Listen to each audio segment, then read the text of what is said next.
She was dying in uniform, alone on a frozen sidewalk, blood slipping slowly into the cracks of a city that refused to see her. Her badge still caught the light, a weak reflection in the dark. Her pulse was fading, and the people sworn to protect her had already decided she was invisible. Cars passed, footsteps echoed, windows closed. No one stopped. No one called for help.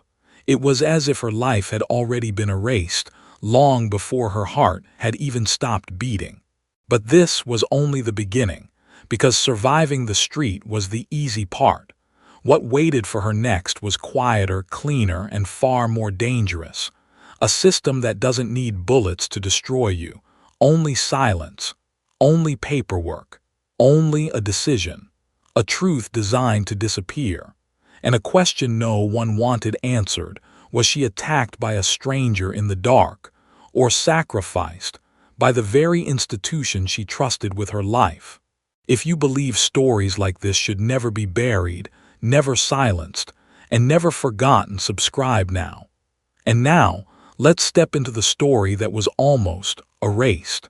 Before the blood on the pavement, before the silence wrapped around her name, before her badge became a piece of forgotten evidence, she was just a woman trying to believe in something good.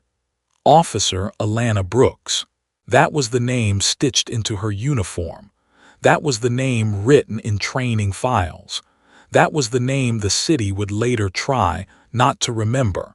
Every morning she woke before the sun, not because she loved early hours, but because peace came only in those quiet minutes, before the world remembered how heavy it could be. Her apartment sat above an old bakery that had closed years ago. Cracked windows, a crooked staircase, walls too thin to keep the city out. She made her coffee strong, black, unforgiving. She stood in front of the mirror the same way every day, back straight, shoulders still, hands steady, not to admire herself, but to prepare. Because outside that door, she was never just a police officer.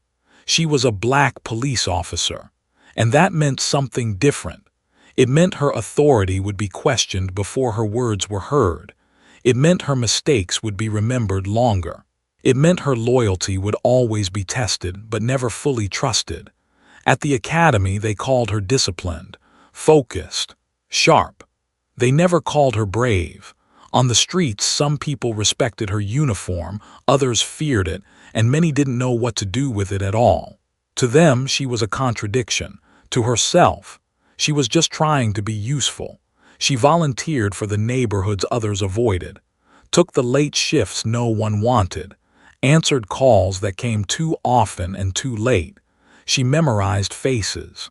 Not criminals, people, store owners who locked their doors too early, kids who flinched at flashing lights, mothers who spoke softly even when they were angry. She listened more than she spoke, and she noticed things. Small things, patterns. The same streets, the same faces, the same names appearing again and again in reports. She noticed which calls received backup in seconds and which ones waited and waited and waited. She noticed how certain complaints disappeared, not denied, not rejected, just misplaced, like they had never existed. At first she told herself it was coincidence. Cities were messy. Systems were imperfect. Justice took time. That's what she told herself at night when the noise quieted and doubt grew louder. But doubt has weight, and eventually it becomes evidence. She started keeping copies. Nothing dramatic, just reports, timestamps, patrol assignments, quiet proof. Not to expose anyone, not to fight, just to understand. But understanding is dangerous when the truth is inconvenient. Her supervisors never warned her directly. They didn't have to. Warnings came in smaller forms: shift changes, missed promotions, partners suddenly unavailable, longer response times to her calls, invisible punishments. Clean, professional, undeniable. Still she stayed. Because leaving felt like surrender. and she had already learned what surrender looked like in her father's tired eyes, in her mother's careful silence, in neighbors who taught their children how to survive police encounters before teaching them how to drive. So she kept going. Night after night, street after street, car after car, smile after tired smile, until one evening everything felt wrong, not loud wrong, quiet wrong. The kind that crawls under your skin and refuses to explain itself. She stayed late at the station, again, finishing paperwork, again. This time it was a report tied to several routine stops. Routine on paper. But the locations told another story. A thin story, but clear. She hesitated before submitting it, not because it was wrong, but because it was accurate. Accuracy makes enemies. The station was nearly empty when she finally stood up. Lights dimmed, footsteps distant.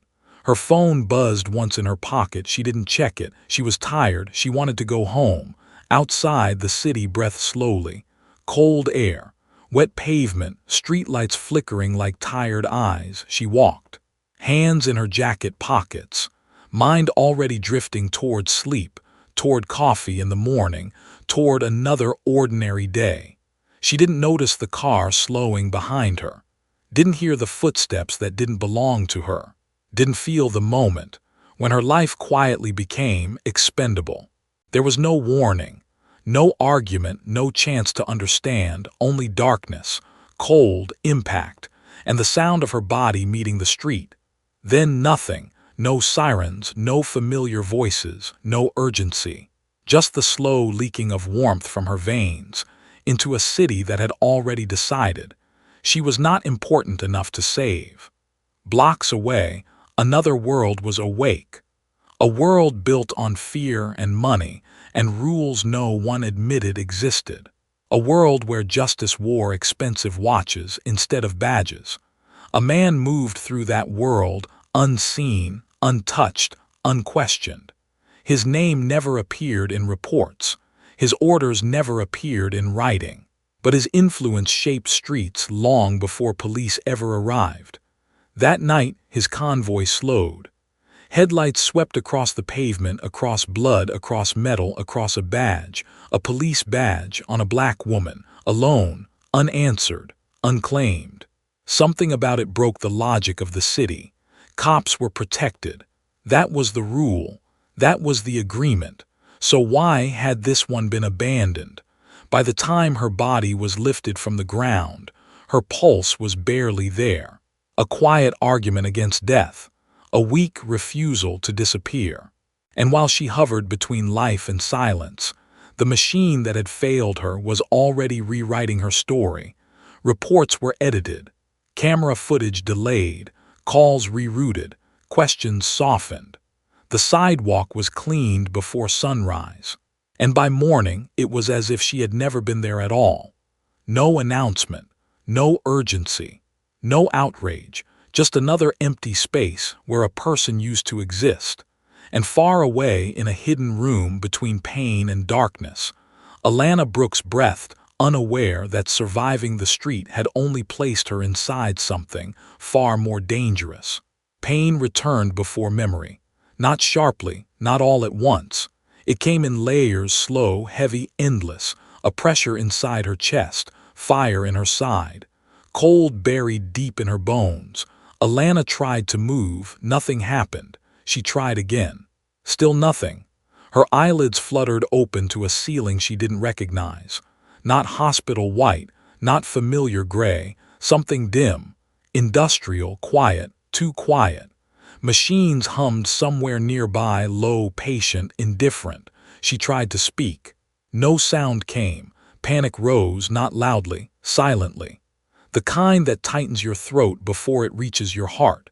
She was alive, but she was nowhere. Hours passed, or maybe days. Time had no shape in that room. When strength slowly crept back into her fingers, so did memory. The sidewalk, the cold, the shadows. The moment she realized no one was coming, tears gathered in her eyes, not from pain but from understanding. She had been left, not lost, not delayed, left. When she finally learned the truth, it did not arrive gently. No police file carried her name. No hospital admitted her. No report listed her as active or wounded. On paper, Officer Alana Brooks did not exist. Her badge number had been reassigned temporarily. Her case listed as unresolved. Her last report missing. Even her body camera gone. She was not a patient, she was not an officer. She was an inconvenience, a problem. A mistake the system was quietly correcting. Fear settled into her bones deeper than the cold ever had. Not the fear of dying, but the fear of being erased, of becoming a rumor, a footnote, a file labeled incomplete. In fragments, she learned how close she had come to disappearing forever. How patrol units assigned to her sector had been redirected that night. How her radio signal had gone unanswered. How surveillance footage from 3 nearby buildings had malfunctioned. Too many accidents, too perfectly aligned. Someone had cleared the path for her to bleed alone, and someone else had decided that saving her would be inconvenient. The men who guarded her recovery spoke little. They didn't wear uniforms. They didn't ask for gratitude. They moved with purpose, with quiet discipline, with the confidence of people who did not need permission to exist. Only later did she understand whose protection she was under. A man whose name never appeared in court records, whose face never stayed long in photographs, whose influence traveled faster than police radios. A criminal, a ghost, a ruler of the city's unseen half. It made no sense, but survival rarely does. While her wounds closed slowly, the city moved on quickly. News cycles filled with safer stories, arrests, traffic accidents, politics. No mention of a dying officer on a sidewalk. Inside the department, conversations changed tone. Not loud, not public, but careful, controlled. Her name became something people avoided. Her report became something people pretended not to remember. Supervisors who once nodded at her in hallways now denied knowing her well. Colleagues who trained beside her couldn't recall her last shift. Her existence became flexible. And the closer she came to healing, the more dangerous she became. Because living people talk, and silence is fragile when it breathes. Through stolen files and quiet networks, the truth emerged piece by piece. Her report had not been misplaced. It had been flagged, her data copied, her movements monitored, her patrol patterns studied. She had seen something she wasn't meant to connect. A pattern too clean to be coincidence. Selective stops, selective arrests, selective delays, justice adjusted, protection rationed. Communities divided not by crime but by convenience. The department did not call it racism. They never had to. It was written in response times. In missing backup, in case closures, in which families received apologies and which received paperwork. When the Mafia boss finally understood what she had uncovered, something shifted. Not sympathy, not mercy, recognition. He had built his empire by reading systems, by understanding who benefited and who paid. He recognized the structure, a hierarchy disguised as order, a law that bent without ever admitting it had moved. And he understood something else too. If they had been willing to erase one of their own, they would not hesitate to erase her again. So Alana remained hidden, moved quietly, never in the same place long, her location known to only a few. Even breathing felt risky, and still pressure came, subtle, polite, deadly. An internal memo questioning her psychological stability, a suggestion that trauma had affected her memory, a proposal for medical retirement, for her own good. They weren't trying to silence her with threats. They were trying to bury her with kindness, to turn her story into an illness, to make her unreliable, to make her invisible again. She lay awake many nights, heart beating too loudly in her chest, wondering if survival had been a mistake. Because death would have been simple, clean, quiet, but living meant fighting a machine that did not bleed. She considered disappearing, changing her name, leaving the city, letting the file remain empty, letting the pattern continue. It would be easy and safe. But every time she closed her eyes, she saw the sidewalk again, the headlights passing, the windows closing. The moment her life became optional, and something hardened inside her, not anger, not revenge, resolve. She began rebuilding her case. From memory, from fragments, from copies hidden on personal drives, from timestamps saved in old messages, from patterns drawn by nights she could not forget. Every document she touched felt dangerous, every fact heavy. She was building something that could collapse careers, shatter reputations, expose a truth no one had budgeted for, and the closer she came to finishing, the louder the silence became. Cars parked too long outside safe locations, calls that disconnected when answered, strangers who watched without pretending not to. Once she found her door unlocked, nothing missing, nothing broken, just a message without words, "We can still reach you." The hearing was scheduled quietly, an internal review, closed doors, no press, no audience. A procedural formality meant to end the conversation. They expected her to decline, or fail to appear, or agree to retirement. They did not expect her to arrive with evidence. But systems built on secrecy are fragile when truth refuses to disappear. The night before the hearing, she barely slept, not from fear of speaking, but from fear of what speaking would cost. She knew what waited on the other side. Not justice, consequences, isolation, a life permanently rearranged. The Mafia boss offered protection, roots, contingencies, escape. She thanked him but did not promise silence, because some debts are heavier than safety, and some truths weigh more than survival. By morning, the city looked the same. People walked dogs, bought coffee, checked their phones. No one knew a quiet war was about to reach the surface. No one knew how close they were to learning that the line between law and injustice was thinner than anyone wanted to admit. Alana stood alone in a borrowed coat, breathing slowly, feeling the scars beneath her clothes, reminding herself she was real, that the pavement had not won. She stepped toward the door, toward the room where her voice would either disappear or finally exist.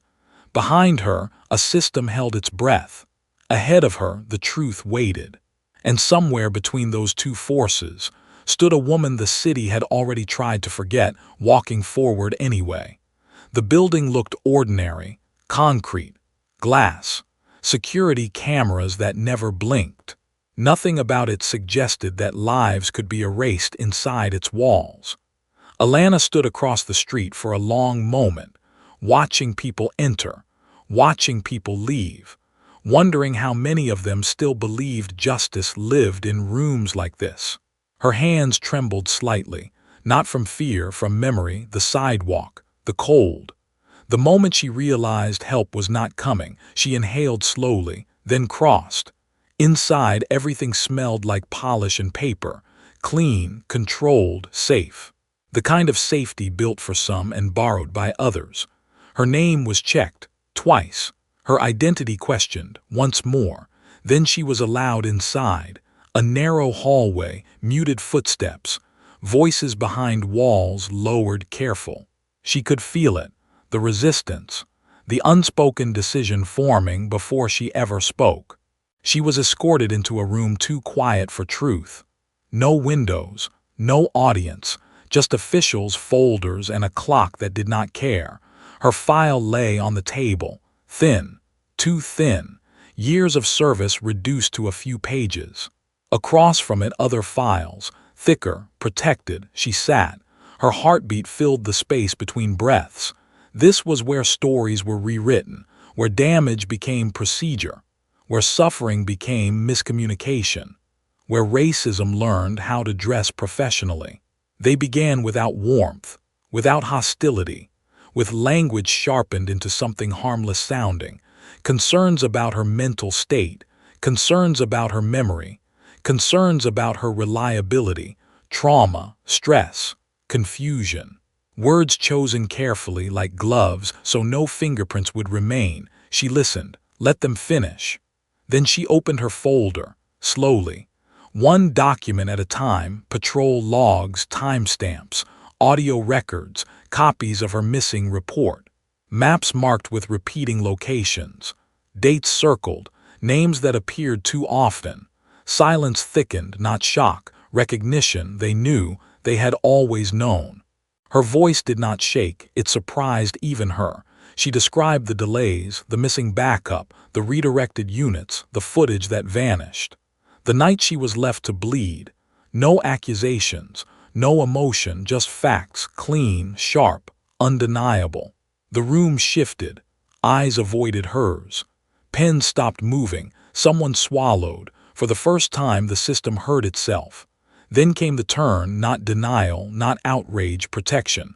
They offered retirement, benefits, privacy, safety, a quiet ending. They did not threaten her, they pitied her.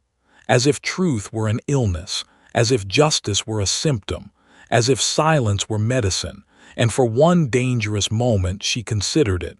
A life without hiding, without fear, without shadows following her home.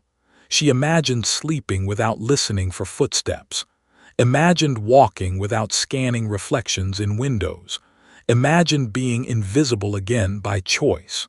The offer hovered in the room like oxygen, easy to breathe, easy to accept.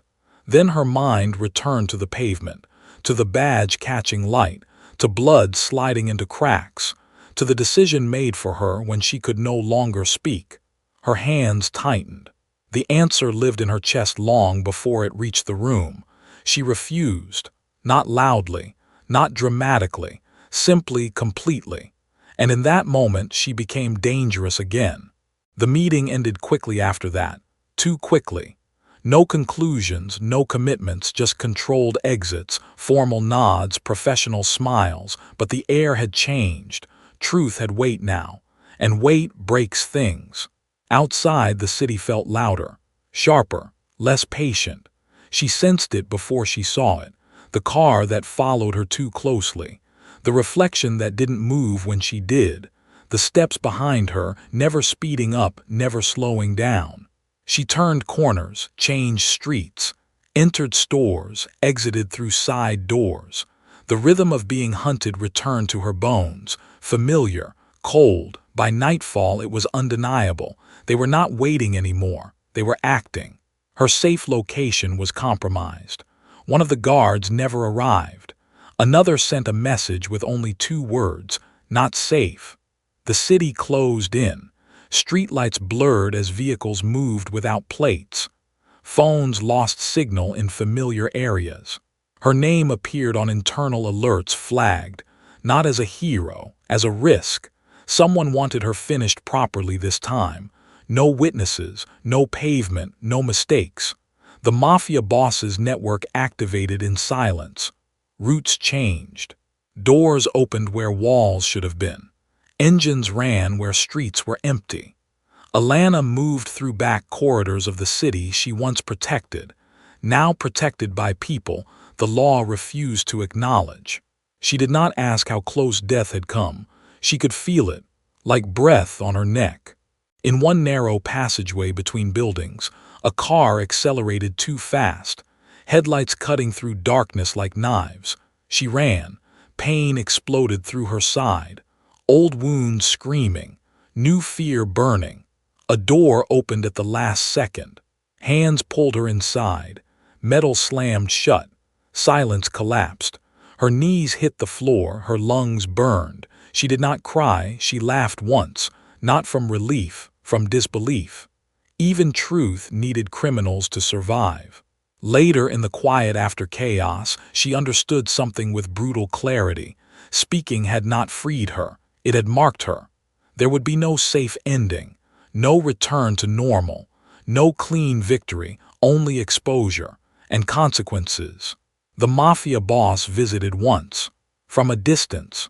No conversation, just presence. an acknowledgement between two people who understood systems and what they did to those who disrupted them. Her evidence had already been copied, distributed, timed. If she disappeared, it would surface. If she lived, it would spread slower.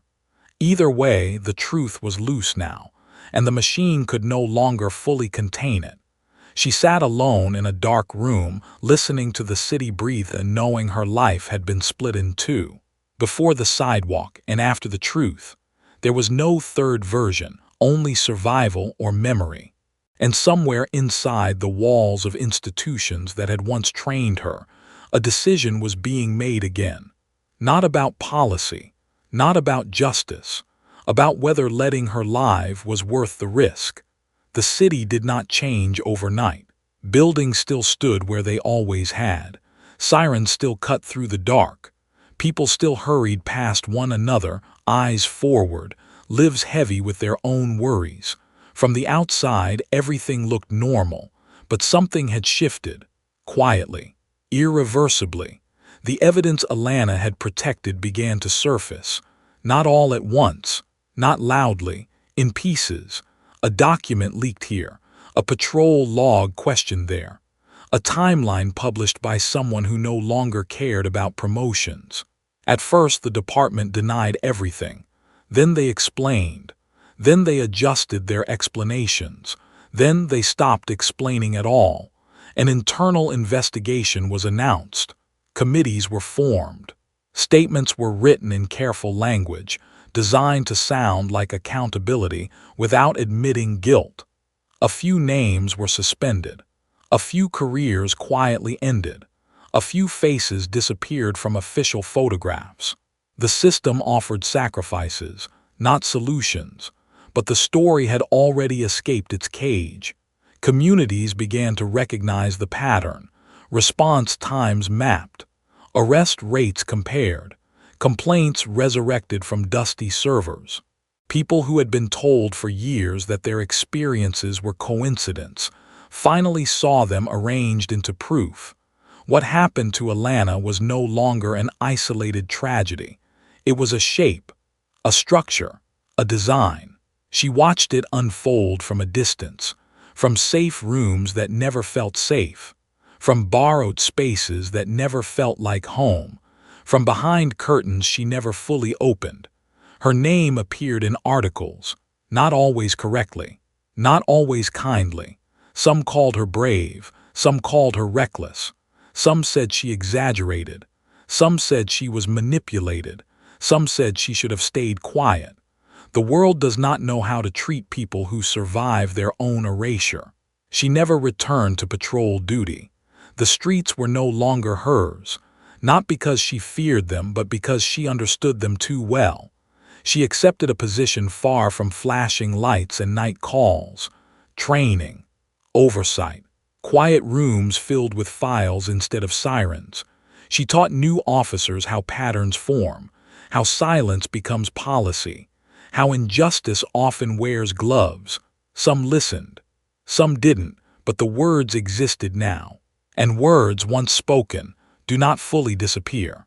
At night, she still felt the pavement beneath her, still heard the distant traffic, still wondered how close her name had come to becoming a statistic, a paragraph, a forgotten line in a database. She did not heal cleanly. No one does. Trauma does not fade, it rearranges. Some mornings she woke ready to fight the world. Other mornings she barely trusted herself to cross the street. She learned that survival is not heroic, it is repetitive, breathing, standing, choosing not to vanish, again and again and again. She never spoke publicly about the man who saved her. There was no space for him in official versions of the story. The system preferred irony to honesty. That justice had failed so deeply, it had been outsourced to the shadows. So his role remained what it had always been, unwritten, unofficial, real. Sometimes she wondered what kind of world required criminals to protect truth while institutions buried it. Sometimes the answer frightened her more than the street ever had. Years passed. The headlines faded.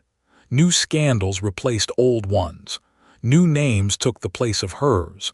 But in certain neighborhoods, her story stayed alive.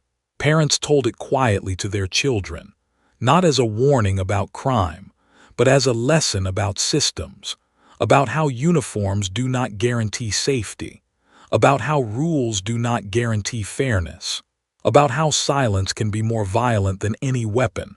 And slowly, something else happened. People began to document everything. Stops, searches, delays, encounters, names, dates, patterns. Not because they trusted justice, but because they no longer trusted memory to survive alone. Alana sometimes stood at her window at night, watching the city move, wondering how many people were walking streets believing they would be protected, not knowing how conditional that promise could be. She wondered how many others had collapsed unseen, how many badges had lost their shine in darkness, how many reports had never reached daylight, how many families had been handed paperwork instead of answers. Racism, she learned, does not always shout. Sometimes it whispers. Sometimes it files forms. Sometimes it reschedules help. Sometimes it decides who is worth the delay and who is not. Her story did not end in justice. It did not repair everything it exposed, but it did something quieter. It interrupted a pattern. It forced a pause. It left a scar in a system that preferred smooth surfaces, and scars are difficult to erase. She kept one thing from the night she almost died. Not the badge, not the uniform, not the broken phone, a small piece of pavement, cracked, stained, anonymous. She kept it as proof, not of pain but of survival, of how close she had come to becoming nothing, and how stubborn nothing had failed to be.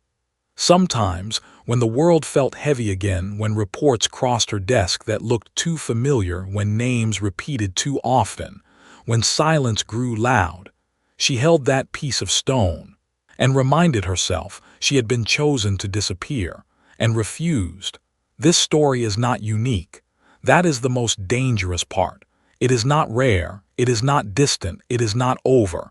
It lives in slow responses, in empty patrol cars, in files labeled incomplete, in voices that stop calling because no one answers. It lives wherever systems protect themselves better than they protect people. Alana survived, not because the system worked, but because something outside it intervened. And that truth should make us uncomfortable. Because if justice only exists when rules fail, then what have we been trusting all along? So when you hear stories like hers, do not call them unfortunate. Call them familiar. Do not ask why she fought. Ask why she had to. Do not ask how she survived. Ask how many did not. And if one day you see someone lying in silence, if you notice the delay, if you feel the pattern forming again, remember this.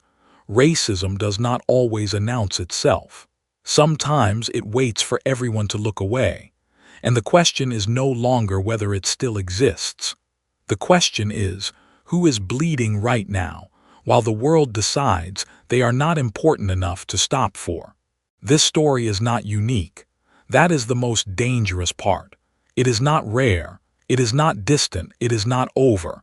It lives in slow responses, in empty patrol cars, in files labeled incomplete, in voices that stop calling because no one answers.